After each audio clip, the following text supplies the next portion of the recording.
सभी से एक संदेश जो है ये समझना है। इसे दीपावली के संदेश की तरह से लें या किसी भी संदेश की तरह से लें, अर्थ है अपो दीपो भव। अपने दिए खुद बनना, अपनी जिंदगी में प्रकाश के लिए दूसरों पर डिपेंडेंट मत रह जाना। कोई भी आपके जीवन में आकर दूसरा कोई उजाला नहीं करेगा, सिवाय परमपिता परमात्मा के कोई दूसरा, किसी दूसरे से उम्मीद भी नहीं लगानी। कोई होप नहीं है। एकमात्र उम्मीद जो है वो अपनी आत्मा से है या सदगुरु रूपी परमात्मा से है। बस बाकी संसार से किसी से कोई उम्मीद नहीं है, इससे कोई उम्मीद नहीं है। तो गुरु महाराज से अपने गुरु के चरणों में विनती किया करें, प्रभु मेरे अंतर में प्रकाशित, मेरे अंतर में प्रकाश करो। अंतरात्मा हम सब की उज्जवल है, दिव्य है, पर वो अपना रूप भूल चुकी है। जैसे लालटेन होता है ना, तो लालटेन अंदर से जोत तो जल रही है उसके अंदर, वो जाग, लेकिन जो उसके बाहर जो कवरिंग हुआ करती थी, याद करें पहले लालटेन यूज करते थे लोग, तो कवरिंग जो है वो ढक गई है। बल्ब लगा लीजिए, बल्ब अंदर जल तो रहा है, लेकिन बल्ब के ऊपर जो है मोटी परत जम चुकी है मिट्टी की, तो बल्ब का प्रकाश नजर नहीं आ रहा। हमारी आत्मा भी परम प्रकाशित है, परमपिता परमात्मा का रूप है, लेकिन अंतर में वो काम, क्रोध, लोभ, मोह, अहंकार, ईर्ष्या, तृष्णा, इनकी ऐसी परतें चढ़ गई हैं ऊपर कि आत्मा अपना स्वरूप भूल गई है।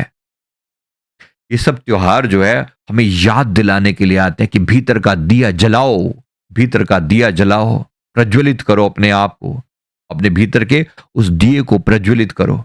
ऐसा ना हो कि अंधेरे में ही मर जाओ। सोचिए, बार बार दीपावली, दीपों की लड़ियां हैं, इशारा किया जा रहा है कि भीतर एक ऐसा दीपक जल रहा है। घट घट दीपक बरै, लखै नहीं अंध है। संतों की वाणी में आता है, पलटू साहब जी फरमाते हैं घर घर में दिया जल रहा है, लेकिन ये अंधा देखता ही नहीं है। ये अंधा किसकी बात करें? हमें कहा जा रहा है अंधा, मुझे कहा जा रहा है ये अंधे देख भीतर। ये समझ में नहीं आता, कहां जगह जगह ठोकरे खा रहा है। कोई व्यक्ति अंधकार में भटक रहा हो, उसे रास्ता दिखाने के लिए बोलेंगे ना, और फिर लेकिन फिर भी अगर लाइट होने के बावजूद भी अगर वो ठोकरे खाता फिरे, तो लगता तो अजीब से है ना, भी कहां धक्के खा रहा है। देख प्रकाश में आ जा। तो प्रकाश तो है, भर भर के है, सबके लिए है। प्रकाश की तरफ आ जा। तमसोमा ज्योतिर्गमय, सदा से हमारे संतों ने, हमारे ऋषियों ने ये मांगा है, हे प्रभु मुझे अंधकार से प्रकाश की ओर ले चलना, मुझे अंधकार से प्रकाश की ओर ले चलना। तो ये मांग रखी है। इस मांग के पूरे होने का जो पर्व है वो है दीपावली। इसलिए प्रार्थना करते हैं। अब दीपावली से पहले आती है ये काली चौदस, डार्क, एकदम गहन अंधकार से भरी हुई। गहन अंधकार डरावना लगता है, लेकिन जरूरी है। इसी को बोलते हैं the dark night of the soul. Dark night of the soul का मतलब है वो काली रात जो जो परम प्रकाश से पहले आती है। सारी डार्कनेस रिलीज होती है, तब रिलीज होना बनता है।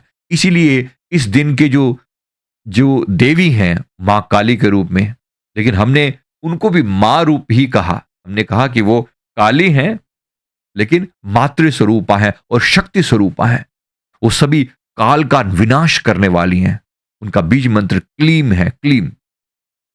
इसलिए जो कभी आप सुनते होंगे ओम ऐं ह्रीं क्लीं चामुंडाय विच्चे, ये क्लीम है, ये नाश करने वाला, नेगेटिविटी का नाश करने वाला।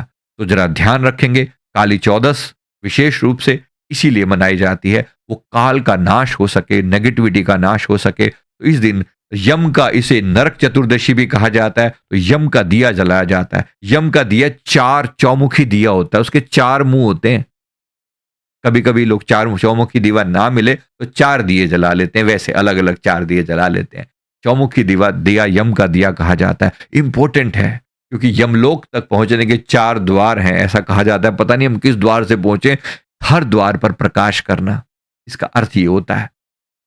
तो नरक चतुर्दशी के दिन, यानी कि जो ये दिन जो है ऐसे मनाया जाता है, इसमें यानी आज के दिन जो है इसको ऐसे मनाया जाता है कि वो दिया जो है चार मुखों वाला, उसका दिया के प्रकाश चारों तरफ हो, ऐसा वो जलाया जाता है। और यमराज का के से आगे प्रार्थना की जाती है कि आत्माओं को दिशा देना। तो नेगेटिविटी थोड़ी ज्यादा होती है, यमराज का दिन है तो उस वे में समझें।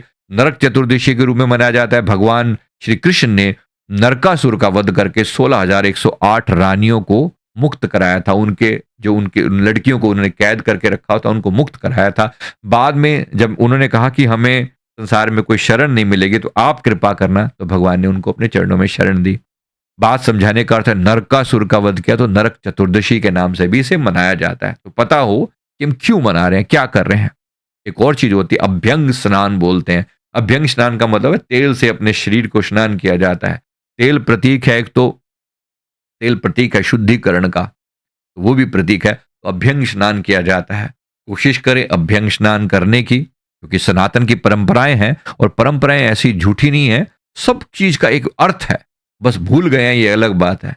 याद दिलाने के लिए, याद दिलाने के लिए इशारा किया जा रहा है किस प्रकार से इसे अब इस बात को अपने अंदर समझ लेकर आनी है, विकसित करनी है। तो अभ्यंग स्नान किया जाता है, यानी कि अपने शरीर पर तेल लगाकर, सरसों का तेल या ऑलिव ऑयल से जो भी अच्छे से अपने आप को रगड़ रगड़ के नहाया जाता है, समस्त नेगेटिविटी को भी मिटाया जाता है। तो शरीर के साथ साथ मन का भी शुद्धिकरण चल रहा है। और फिर आती है दीपावली। दीपावली जो है, तो पहला जो दिन, यानी कि जो हम मनाते हैं, पहला जो दिन होता है, जिसे हम कहते हैं, जिसे हम धनतेरस कहते हैं। धनतेरस शरीर का शुद्धिकरण है। उसके जो देव हैं वो कौन है, जरा याद दिला रहा हूं सभी को। बॉडी, माइंड एंड सोल का कॉम्बिनेशन। बॉडी, वो किसकी चीज के देवते हैं, शरीर के देवते हैं। आरोग्य के देवते हैं कौन, भगवान धन्वंतरी, आरोग्य के देवते हैं। तो शरीर का शुद्धिकरण, शरीर स्वस्थ रहे। फिर आज, यानी कि जो काली चौदस, यानी कि आज का जो है, वो किस लिए, वो मन को शुद्धिकरण के लिए। मन के मन के ऊपर जो पापों की मैल जमी पड़ी है, उसको शुद्धिकरण करना, उसके लिए मनाई जाती है मन का शुद्धिकरण। और फिर दीपावली, आत्मा का शुद्धिकरण। This is body, mind and soul combination. ऐसे नहीं बन गए हैं त्योहार, बड़े पावरफुल, बड़े तरीके से सिस्टमैटिकली बनाए गए हैं। तो body, mind and soul purify हो, तो आत्मा के अंदर प्रकाश हो, अंधकार में काली रात। और फिर है दिए जलते हैं। दिए प्रतीक हैं अमावस्या की काली रात, और फिर दियों का जलना, अर्थात अंदर के अंधकार से प्रकाश की यात्रा, तमसोमा ज्योतिर्गमय। ये है वास्तविक दीपावली। कब हमारी दीपावली मनेगी, जब अंतरात्मा का दीपक अंदर जलेगा, तो दीपावली अवश्य मनेगी, जरूर मनेगा, जलेगा, जरूर जलेगा। प्रयास चल रहा है और सदगुरु की कृपा चल रही है। हर दिन नाम का दिया जो है, ये जिसने भी अंदर में जलाया है, उसकी आत्मा शुद्ध हुई है। डेफिनेटली उसने प्रकाश पाया है।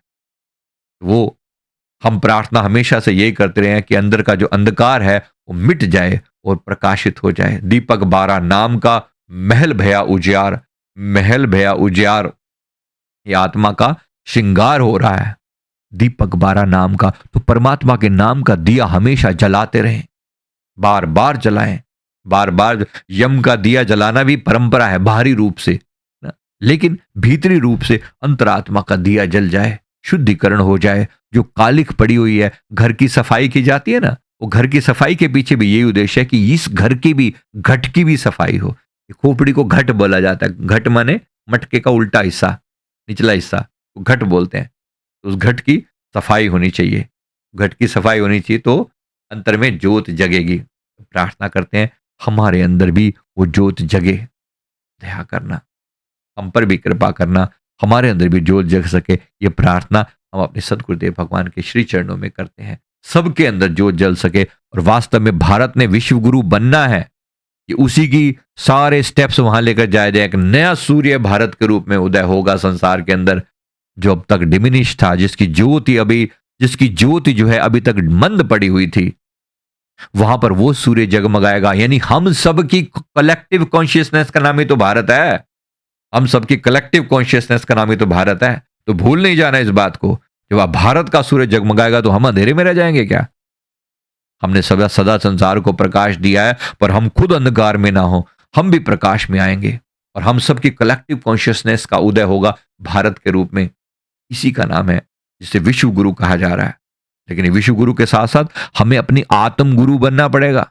अपो दीपो भव, अपने दिए खुद बनो, अपने दिए खुद बनो। अंतरात्मा का प्रकाश जागृत करना है। कैसे? बाहर श्वास श्वास में अपने प्रति जागिए, श्वास श्वास में सिमरण कीजिए, कल्याण कीजिए अपनी आत्मा का। दीपावलियां आई हैं, आती रहेंगी, आगे भी, पहले भी, लेकिन पहले अर्थ और था। बचपन में तो और अर्थ था, बस पटाखे वटाखे। आम लोगों के लिए अभी भी 95% लोगों के लिए अर्थ वही है, या 98% लोगों के लिए अर्थ अभी भी वही है। ये जो 1-2% लोग हैं जो गलती से, जो अवेकन लोग हैं, इनके लिए अर्थ बिल्कुल डिफरेंट हो जाता है। आप उन 1 या 2% लोगों में से हो, हाँ या ना? समझ रहे हो इस बात को? उन 1-2% लोग जो बिल्कुल आखिरी में, जिनको ये सारा खेल समझ आ चुके हैं, अब अंदर में वो तरंगे नहीं है। बचपन में कितना होता था कि वो दिवाली आएगी, ये होगा, मिठाई खाएंगे, फलाना खाएंगे, ये होगा, वो होगा। ये तमाशे नहीं है खाली। तो इस त्योहार को केवल एक ऊपरी तमाशा मत बना दीजिए। ठीक है, चलो सेल वेल हो रही है, बाजार लगे पड़े हैं, सब अपनी जगह ठीक। But what is the meaning of Diwali for you? अपने लिए क्या अर्थ है? वास्तविक अर्थ क्या है? एक साधक के लिए अर्थ क्या है? भीतर का अंधकार ना मिटा तो कैसी दिवाली? ऐसे ही काले थे, काले हैं, काले रह गए। इस काली चौदस से बाहर निकलना है। ये जो है, इस काले अंधकार से बाहर निकलने के लिए तमसो ज्योतिर्गमय ये प्रार्थना की जाती है। प्रार्थना कर लेना और आत्मा में जागृत हो जाना। गुरुदेव कृपा करें सबकी आत्मा जागृत हो। जो आनंद, जो, और हम अपने लिए ही प्रार्थना कर रहे हैं, हम सबके लिए कह रहे हैं, हम सबके लिए कह रहे हैं कि जो आनंद, जो खुशियां मैंने पाई, वो सारा संसार पाए। ये है सेल्फ अवेकनिंग मिशन की अवेकनिंग प्रेयर। ये सबके लिए की जाती है। हम केवल अपने लिए नहीं मांग रहे, हम सबके लिए कह रहे हैं कि प्रभु, मेरी प्रार्थना सृष्टि के समस्त लोगों के लिए है। ये है अवेकनिंग प्रेयर। संसार के समस्त लोगों की जागृति के लिए प्रार्थना की जा रही है। मेरा तो कल्याण हो ही हो, सबका कल्याण हो, सबका कल्याण हो। उम्मीद करता हूं बात समझ में आई होगी। Thank you very much. बहुत बहुत शुक्रिया। श्री सदगुरुदेव भगवान जी की कृपा हम सब पर बनी रहे। आने वाला समय फिर टफ है बहुत, लेकिन कृपा की दृष्टि सदैव सदगुरुदेव भगवान जी की बनी हो, तो निश्चिंत रहें, अपनी गुरु महाराज जी की कृपा दृष्टि से अपनी आत्मा का कल्याण करें। Thank you.